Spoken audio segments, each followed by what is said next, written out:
तो welcome to lawyer academy India. मैं हूं एडवोकेट करण मौर्य। आज आज हम लोग देखने वाले हैं सरफेसी एक्ट। ठीक है, सरफेसी एक्ट जो है किस लिए होता है, वो securitisation and reconstruction of financial assets and enforcement of security interest.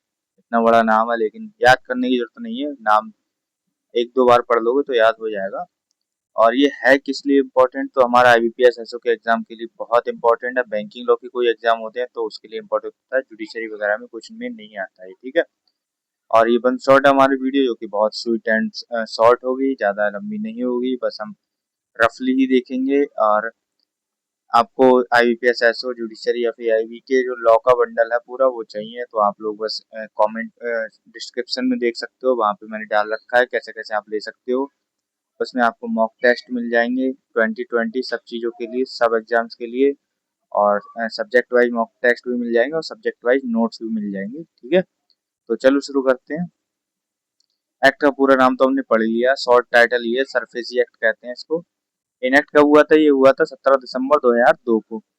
और एप्लीकेबल पूरी इंडिया में है और गवर्न क्या करता है, बैंक्स और फाइनेंशियल इंस्टीट्यूट्स की जो सिक्योर्ड एसेट्स की रिकवरी होती है वो। ठीक है, हम आगे सारी चीजें समझ लेंगे बहुत अच्छे से, तो टेंशन मत लो, बिल्कुल भी वीडियो में बने रहना। की अथॉरिटी क्या है, डीआरटी डेट रिकवरी ट्रिब्यूनल और सिक्योरिटाइजेशन कोर्ट्स जो होती है वो। अमेंडमेंट 2016 में आया था और मेजर अमेंडमेंट आया था 2019 में। सरफेसी एक्ट को जो बैंक्स के जो सिक्योर्ड एसेट्स होते हैं, जैसे मोर्गेज हो गया, हाइपोथेटिकेशन हो गया, चार्जेस हो गए, को कोर्ट में बिना इन्फोर्स करने की पावर देता है। ठीक है, कोर्ट के बिना इन्फोर्स करने की पावर देता है, क्योंकि इसमें जो एप्लीकेशन होती है डीआरटी वगैरह को जाती है या फिर जो सिक्योरिटाइजेशन कोर्ट्स होते हैं उनको जाती है अकॉर्डिंग टू द केस और सिनारियो, और फिर जो पेक्यूनरी जुरिस्डिक्शन होती है उसके हिसाब से जाती है। ठीक है, तो आगे देखेंगे कैसे कैसे जाती है वो सारी चीजें। ठीक है, इंट्रोडक्शन एंड ऑब्जेक्शन क्या है। ये जो है एक स्पेशल लॉ है जो बैंक्स और फाइनेंशियल इंस्टीट्यूशंस को जो नॉन परफॉर्मिंग एसेट्स होते हैं, ऐसे एसेट्स नॉन परफॉर्मिंग एसेट्स जो ऐसे एसेट्स होते हैं जो कि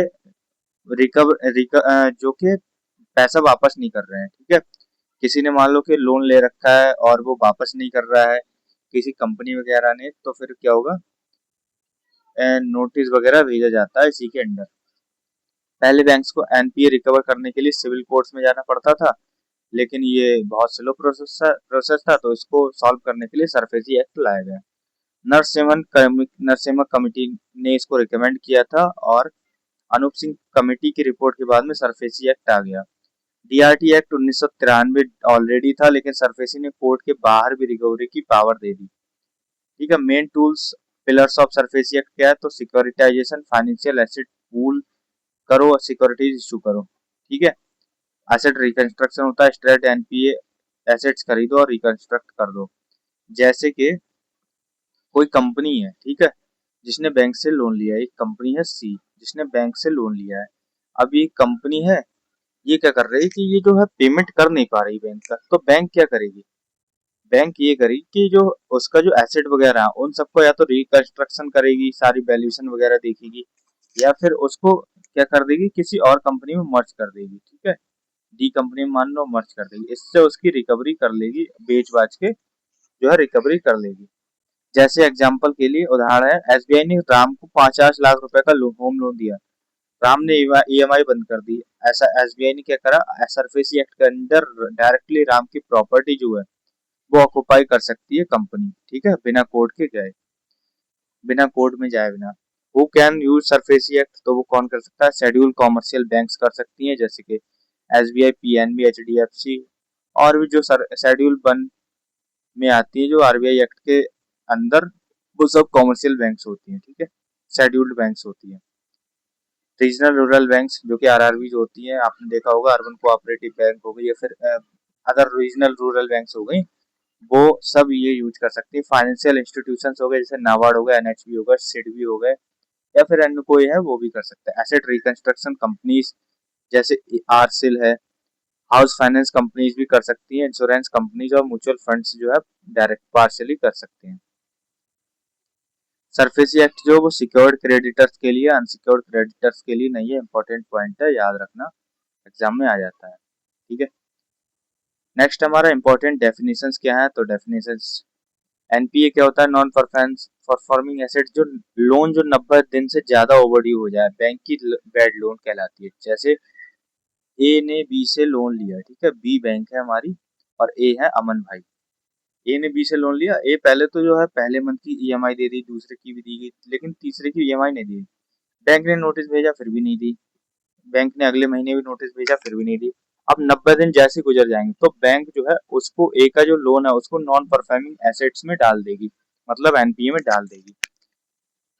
और नेक्स्ट है हमारा सिक्योर्ड एसेट्स का होते हैं, तो वो प्रॉपर्टी जो लोन के बदले में सिक्योरिटी में दी गई, जैसे कि अगर ए ने जो है अपनी प्रॉपर्टी के कागज बी को दिए थे, बैंक को दिए थे लोन के बदले में, तो वो सिक्योर्ड एसेट माना जाएगा। सिक्योर्ड क्रेडिटर क्या होता है, बैंक या फिर फाइनेंशियल इंस्टीट्यूशन जिसके पास में सिक्योरिटी इंटरेस्ट हो वो। सिक्योरिटी इंटरेस्ट क्या होता है, जैसे चार्ज हो गए, मोर्गेज हो गए, लीन वगैरह हो गए, लोन की गारंटी में जो चीजें मिलती हैं वो। बॉरोवर जो उधार लेता है loan, ARC asset reconstruction company होती है, एसपीवी स्पेशल पर्पस व्हीकल होती है, सिक्योरिटाइजेशन लोन पूल करो, सिक्योरिटी बनाओ, इन्वेस्टर्स को बेचो, ठीक है।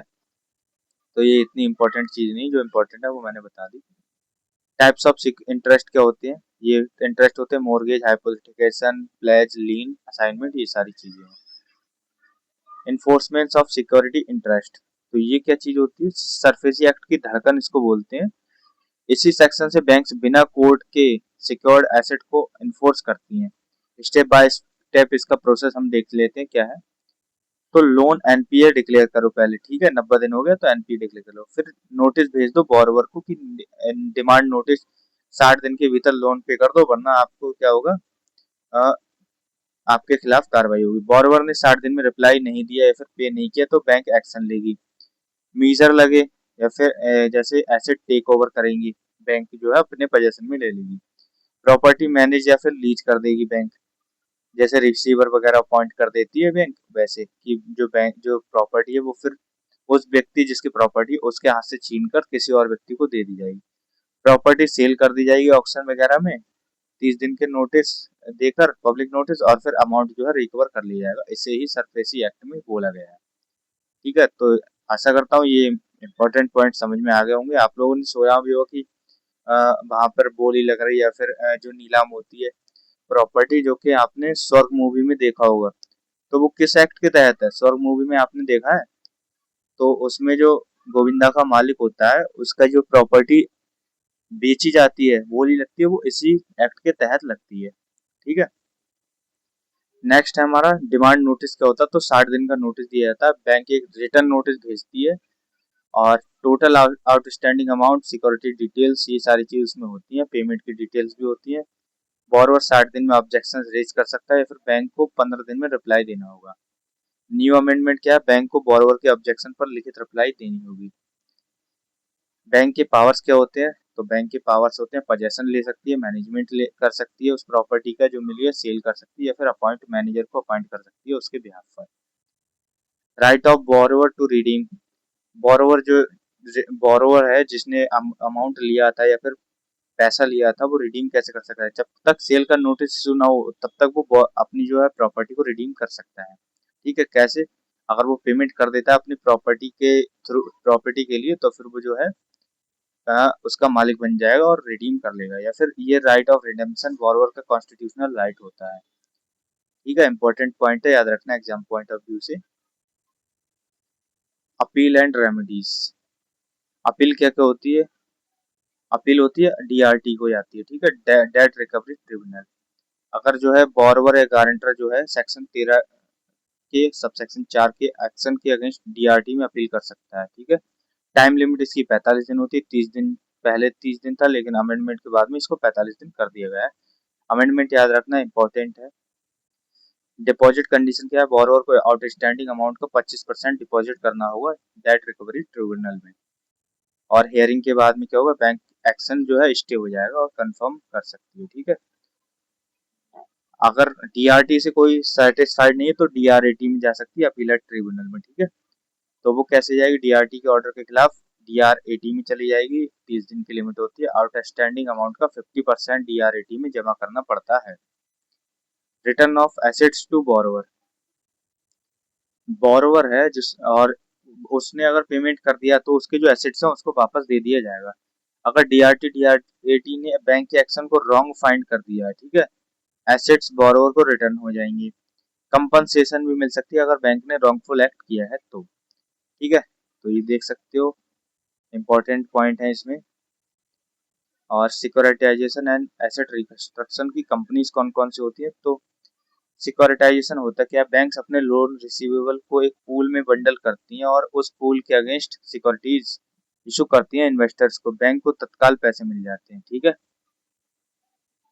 पूल करो इसमें स्टेप है, ये इतने इंपॉर्टेंट नहीं है, छोड़ दो इसको, कोई दिक्कत की बात नहीं। एसेट रिकंस्ट्रक्शन कंपनीज का होती है, जो ऐसी कंपनी होती है जो कि ये काम करती है एसेट रिकंस्ट्रक्शन का, उन्हें एसेट रिकंस्ट्रक्शन कंपनी कहते हैं। आरबीआई रजिस्टर्ड कंपनी होती है जो बैंक से एनपीए लोन्स डिस्काउंट पर खरीदती हैं और रिकवर करती हैं, ठीक है। आरबीआई रजिस्ट्रेशन एआरसी के लिए आरबीआई का लाइसेंस मैंडेटरी होता है। मिनिमम नेट ओन्ड जो फंड होता है 100 करोड़ होना चाहिए एसेट रिकंस्ट्रक्शन कंपनी का। एआरसी कैसे कमाता है, लोन अगर 40 लाख में खरीदा है तो 60 लाख रिकवर करेगी तो 20 लाख का उसका प्रॉफिट हो जाएगा। इसमें जो कंपनी है फेमस कंपनी आरसिल है, और फिर फिनिक्स है एआरसी है, एडलवाइस एआरसी है, ये आपने सुना भी होगा ना। ये कैसे काम करती है वो आपको बता देता हूँ। जैसे कि बैंक था, बैंक से अमन ने 50 लाख रुपए लिया, ठीक है। बैंक से अमन ने कितना लिया, 50 लाख रुपए लिया। अमन वो 50 लाख रुपए चुका नहीं पाया। बैंक क्या करेगी, एक एसेट रिकंस्ट्रक्शन कंपनी कोई सी भी हो सकती है, उससे कहेगी भैया इस व्यक्ति का नाम है और ये 50 लाख रुपए ये चुका नहीं पाया है, आप क्या करो कि मेरे से ये लोन खरीद लो, ठीक है। या फिर जो प्रॉपर्टी की जो डीड्स वगैरह अगर अमन ने जमा की है तो वो ले लो। एआरसी कहेगी ठीक है भैया दे दो, और एआरसी इसको 50 लाख रुपए बैंक को दे देगी। 50 लाख दे 40 लाख जो भी उनके बीच अंडरस्टैंडिंग हो वो दे, और एआरसी इस व्यक्ति से अमन से ये जो रिकवरी है वो करेगी। अब एआरसी ने मान लो कि 50 लाख रुपए उस बैंक को दे दिए तो बैंक का तो काम हो गया पूरा।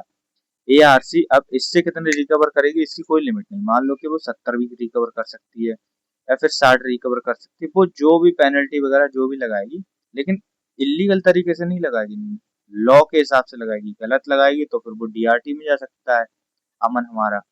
तो ये चीज ध्यान रखना, और यही है हमारा पूरा प्रोसेस एआरसी का, ठीक है, एसेट रिकंस्ट्रक्शन कंपनी का।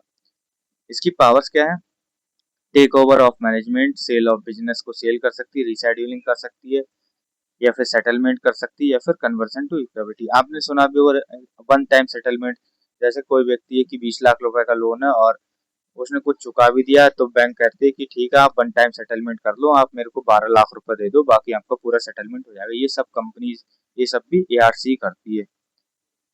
और इसमें एक उदाहरण है, पंजाब नेशनल बैंक के पास मान लो 500 करोड़ के एनपीए हैं, नॉन परफॉर्मिंग एसेट्स, एआरसी ने 350 में खरीद लिए हैं, 350 करोड़ में खरीद लिए हैं।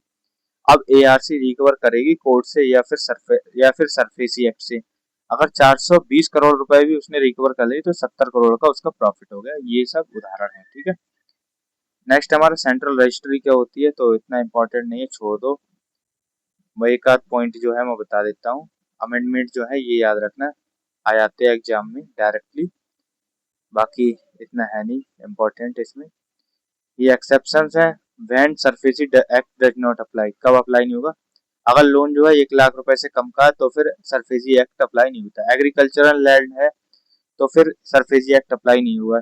60% ड्यूज है तो क्या होगा, अगर बोरोवर ने 80% या उससे ज्यादा पेमेंट अमाउंट चुका दिया है तो फिर क्या होगा, सरफेसी एक्ट अप्लाई नहीं होगा। प्लेज ऑफ मूवेबल प्रॉपर्टी है तो नहीं होगा। कंडीशनल सेल हुई है तब भी नहीं होगा। सेक्शन 69 टीपीए मॉर्गेज किया गया तो भी नहीं होगा। अनसिक्योर्ड लोन्स है तो नहीं होगा। पर्सनल गारंटर जो है तब भी नहीं होगा, ठीक है। एग्रीकल्चरल लैंड पे जो है सरफेसी एक्ट कभी भी नहीं लगेगा, इंपॉर्टेंट पॉइंट है, एग्जाम पॉइंट ऑफ व्यू से नोट कर लेना, ठीक है। काफी इंपॉर्टेंट पॉइंट है ये सुप्रीम कोर्ट ने कंफर्म किया है, आईबीपीएस एसओ में डायरेक्टली पूछ लिया जाता है, तो इसीलिए मैंने नोट लिख भी दिया है, याद कर लेना, याद रखना, कॉपी में लिख लेना। मिनिमम लोन अमाउंट कंडीशन क्या है, सरफेसी तभी अप्लाई होगा जब 1 लाख से ज्यादा हो, ये मैंने बताई दी आपको सारी चीजें, विलफुल डिफॉल्टर वगैरह। और SARFAESI plus DRT act plus IBC interconnection कैसी है, तो ये देख लो इंटरकनेक्शन इनका सबका है, ठीक है। सरफेसी और डीआरटी का कैसे है, जैसे कि डीआरटी का पावर में आता है जब 20 लाख से ऊपर तक का मैटर होता है तो फिर डीआरटी काम में आता है, या फिर सरफेसी एक्ट में अगर कोई जो है लोन वगैरह के बारे में कुछ हुआ है और कोई अपील कर देता है ना डीआरटी में, तब भी ये डीआरटी एक्ट जो है काम में आ जाता है। दूसरा इंसॉल्वेंसी एंड सरफेसी, तो ये पढ़ लो, ठीक है। ये डिफरेंस है इनका सबका। ये हमारे इंपॉर्टेंट लॉज और जुडिशियल प्रोनाउंसमेंट्स हैं, मतलब केस लॉज हैं ये, एक एक लाइन में तो देख लेना, बाकी नोट्स तो मिल ही जाएंगे अगर नोट्स लेना चाहोगे तो। और हमारे ये एमसीक्यूज देखते हैं, एमसीक्यूज की प्रैक्टिस करेंगे ताकि हम लोगों को इसकी जो है रिवीजन हो जाए सरफेसी एक्ट का। उसका फुल नाम क्या है सरफेसी एक्ट का, तो ये है securitisation and reconstruction of financial assets and enforcement of security interest. Next हमारा सरफेसी एक्ट कब लागू हुआ, तो 17 दिसंबर 2002 को लागू हुआ। तीसरा क्वेश्चन है हमारा सरफेसी एक्ट के अंदर अंडर सेक्शन 13(2) का नोटिस कितने दिन का होता है, तो वो 60 डेज का होता है, ठीक है। डिमांड नोटिस इसे बोलते हैं।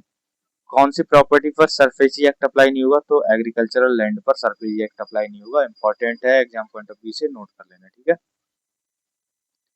एक चीज और बताना, जो एक ऐसी लैंड है जो कि कॉमर्शियल हो चुकी है, ठीक है, लैंड खाली पड़ी है लेकिन कॉमर्शियल हो चुकी है, तो क्या इस पर सरफेसी एक्ट अप्लाई होगा या नहीं होगा, कमेंट में इसको बताना। इंपॉर्टेंट पॉइंट है, हो सकता है यहाँ से क्वेश्चन पूछ ले, ठीक है। सेक्शन 17 के अंडर डीआरटी में अपील की टाइम लिमिट क्या है, तो कितनी अपील, वो है 45 दिन की। डीआरटी में अपील के टाइम बोरोवर को कितना अमाउंट डिपॉजिट करना होता है, तो वो करना होता है हमारा 25%। डीआरटी में सेकंड अपील के टाइम कितना करना पड़ता है, तो होता है 50%, ठीक है। एआरसी एसेट रिकंस्ट्रक्शन कंपनी की मिनिमम नेट ऑन फंड कितनी होनी चाहिए, वो होनी चाहिए 100 करोड़ रुपए की। CERSAI का फुल फॉर्म क्या है, तो central registry of securitisation asset reconstruction and security interest. Section 13(4) के अंडर बैंक के कितने पावर्स हैं, तो वो है 4 power, possession, management, sale, appoint manager. Next हमारा Mardia chemicals versus union of India case में सुप्रीम कोर्ट ने क्या कहा था, तो बोला था सरफेसी कॉन्स्टिट्यूशनल है, सेक्शन 17 की अपील राइट जरूरी है। सरफेसी एक्ट किसका रिप्लेसमेंट है, तो किसी एक्ट का रिप्लेसमेंट नहीं है, ये एक एडिशनल लॉ है, न्यू लेजिस्लेशन है, और ये जो है जो छोटे लोन्स होते हैं उनको कोर्ट के बाहर से ही निपटा देता है, इसलिए ये लाया गया था। आईबीसी 2026, इसका एक डायलॉग देता हूँ, याद रहेगा आपको। आपने एक डायलॉग सुना होगा चुप चुप के मूवी का कि जो वो कहता है 35 लाख का तो हमारा इन्वेस्टमेंट था, तो 36 लाख का घाटा कैसे हो गया, तो वो कहता है 1 लाख रुपए तो रिकवर में ही चले गए। तो इस सब चीज से बचने के लिए सरफेसी एक्ट लाया गया था कि बैंक जो है बेचारी कोर्ट में चक्कर लगाते रहते हैं बैंक, और उनका लिटिगेशन में पैसा खत्म होता है, सब चीजों में होता है, जितना वो बेचारे देते हैं रिकवर नहीं कर पाते, उससे ज्यादा उनका जो है रुपया चले जाता है लिटिगेशन में। इन सब चीजों से बचने के लिए ही सरफेसी एक्ट लाया गया था। आई होप ये वाला एग्जाम्पल आपको समझ में आया होगा, इंपॉर्टेंट एग्जाम्पल था, इंपॉर्टेंट ये वाला क्वेश्चन भी है। आईबीसी 2016 का मोराटोरियम सरफेसी एक्शन को रोक देता है, ठीक है। लोन का एनपीए होने की कंडीशन क्या है सरफेसी के लिए, तो वो 90 दिन तक क्या होना चाहिए, एनपीए थ्रेशोल्ड है, ठीक है। 90 दिन तक अगर वो नहीं पे करता है कोई व्यक्ति लोन, तो एनपीए में आ जाएगा वो। सेक्शन 13(8) किससे रिलेटेड है, तो वो हमारा बोरोवर का राइट ऑफ रिडम्पशन से रिलेटेड है, मतलब बोरोवर है जो प्रॉपर्टी वापस ले सकता है अगर पेमेंट कर देता है तो। सेक्शन 16 सरफेसी एक्ट के अंडर मिनिमम कितनी लोन अमाउंट होनी चाहिए, कितनी होनी चाहिए, 1 लाख रुपए से ज्यादा अमाउंट होनी चाहिए, इंपॉर्टेंट है, याद रखना इस वाले पॉइंट को। सेक्शन 17 प्रॉपर्टी एक्शन से पहले पब्लिक नोटिस कितने दिन पहले देना होता है, तो वो देना होता है हमें 30 दिन पहले। एआरसी का रजिस्ट्रेशन किस अथॉरिटी से होता है, तो वो होता है हमारे RBI, reserve bank of India, ठीक है। ट्रांसकोर वर्सेस यूनियन ऑफ इंडिया में सुप्रीम कोर्ट ने क्या कहा बैंक सिमुल्टानियसली डीआरटी और सरफेसी दोनों सिमुल्टानियसली यूज कर सकती है, मतलब साथ साथ यूज कर सकती है। सेक्शन 9 के अंडर एआरसी के पास कौन सी पावर है, तो वो है हमारे डेट को इक्विटी में कन्वर्ट करने की। अब ये हो गया हमारा, और इसके बाद हम ये देखते हैं कि आपको ये जो नोट्स हैं ये कैसे मिलेंगे, वो मैं बता देता हूँ आप लोगों को। तो गाइज ये मैंने लॉ का कंप्लीट लॉ प्रिपरेशन का बंडल तैयार किया है, जिसमें आपको एआईबी के लिए, जुडिशरी के लिए, आईबीपीएस एसओ के लिए सब्जेक्ट वाइज नोट्स मिलेंगे। हिंदी इंग्लिश दोनों में ही होंगे, वो इंग्लिश में होंगे।